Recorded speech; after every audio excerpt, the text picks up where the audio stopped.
What is a scattered mind, an undisciplined mind costing you? So it was funny. It's springtime, and I have all these options of things I want to buy. And I was like, what is going on? Did I win the lottery? What's happening? I didn't win the lottery. But I just had thoughts and thoughts and thoughts about what I could purchase.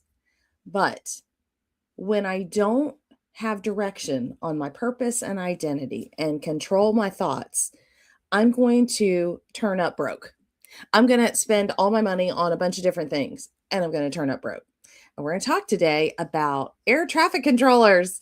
I just had this aha this morning. I was like, oh my gosh, I have to share that. I'm Julie Gardner with Rise Up Wealth. Feel free to email me and let me know your thoughts on this topic. Okay. So I was like, so me and God talk a lot, often. Yesterday, something came in to the room and the room shifted and I was in a pretty good mood and then all of a sudden something shifted and I was in a grumpy mood. And I feel like and I believe that there are spirits, good and bad, evil and pure. And I feel like it was an evil spirit going, would you like to be annoyed? Would you like to gossip? Would you like to be offended? Almost like offering me some cookies. You want some cookies? Kind of like if you walk into the office and they got donuts for the day. Oh, sometimes that is the devil. Sometimes it's a good thing. But I feel like the enemy said, would you like a cookie? And it sounds more like in real life. Do you agree with this? This is annoying, don't you think? Little subtle things. But I have to always check myself and go, what's the intent that this person that's annoying me has? And then I have to pull myself back from that. So I had to clear that up in my mind. And I thought, gosh, my brain does this all day long. It's like zip, zip, zip, zip, zip. My husband laughs at me because when I talk to him, he says squirrel because I can be down this road and quick shift and then come back. He's like, how do you do it? And can you please just calm down with your brain? He's kind of right. But I need to chill out and I need to listen better and calm the thoughts down. And it made me think of what is like that? Air traffic control. I would never want to do that job. I mean, they got planes buzzing all over the place. And I looked it up. Air traffic controllers at one time, let's say this. At one time in the United States, in 1 hour span of time, there are 5,000 planes floating around. They're not floating, they're flying around. And it is a chore and a profession and a job to keep everybody straight. It's really fascinating. I actually looked all this up on, so if this detail is not perfectly accurate, have at it. I was just getting the gist. But science.howstuffworks.com, and then it was on air traffic control. So I was looking up, how does air traffic control work? Again, I couldn't do that job. But planes flying everywhere, just like my thoughts, flying everywhere. So what happens is the air traffic controllers, they monitor planes coming in. They give it instruction on what's going on with the weather. They look at flight plans. They enter it into the computer and they pass it off, I think, to like 5 different teams from start to finish, which is interesting. But they'll give ground clearance. They instruct speed and rate of ascent. I had to write this down.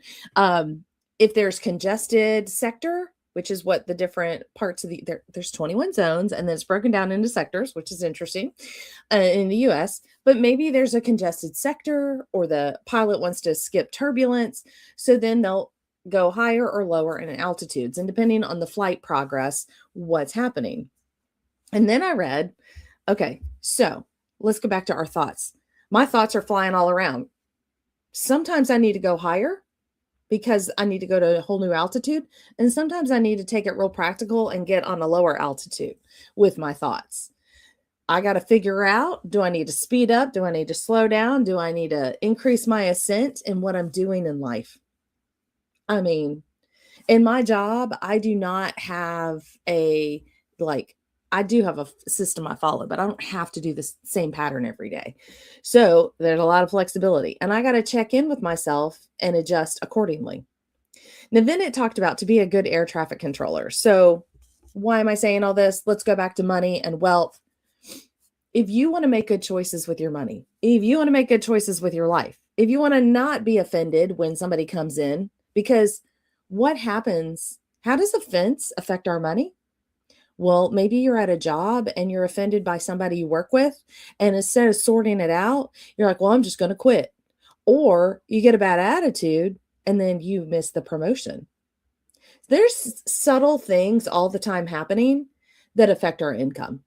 If you've got a bad attitude one day, or, traffic's heavy and you're going to a meeting for sales and you're just in a grumpy mood and you show up poorly, these are the problems. Okay.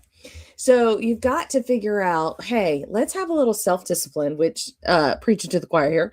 I really need this. You be maybe fine. Excuse me. But you got to calm those thoughts down. You got to rein them in, have some direction. And this is what I loved about what it said to be a good air traffic controller. And I need to be an air traffic controller of my thoughts.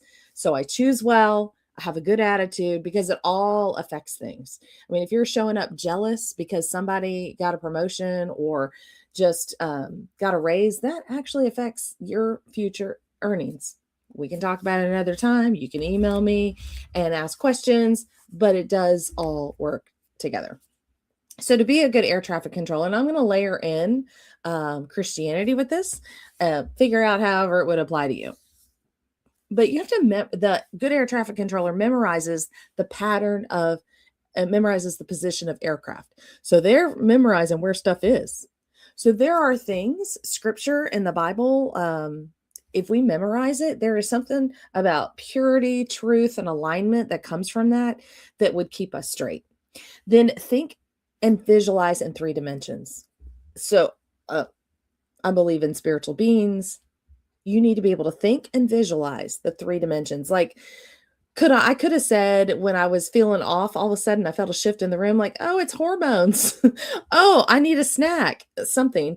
But instead I recognize, I see what this is. I've seen it before and I got it. I know what this is. So you got to think and visualize in 3 dimensions. What's going on in the atmosphere? Sometimes people come at you with all their weird stuff and their weird attitudes and grumpiness, and you got to know that's not me. You got to shut that off. They also gather info from what they hear and they make decisions quickly. And okay, so listen, you got to know what you're hearing and make quick decisions. When I'm shopping, I do not like to shop, but when I'm shopping, it's like, yes, I don't know about this one. On the I don't know, we're not getting it, because if I bring home some outfit that I don't like, which I did, and I got a return, that is now robbing my time. The next day, a week later, it's robbing my thoughts of, I got to remember to take that back. It takes up my time to go back to the store. But if I can make quicker decisions, I don't have to make mistakes of purchases, and I don't have to go back and return things. So there's that. I bought a hose from Ollie's Market. I guess it's Overstock. That thing had holes all in it. It was terrible. It doesn't even, the water wouldn't even come out the front of the hose. It was squirting out all over the hose. Anyways, make better choices. Buy quality, don't buy junk, right?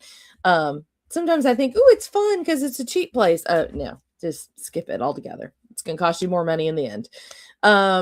Okay, and then know the geography of their own airspace.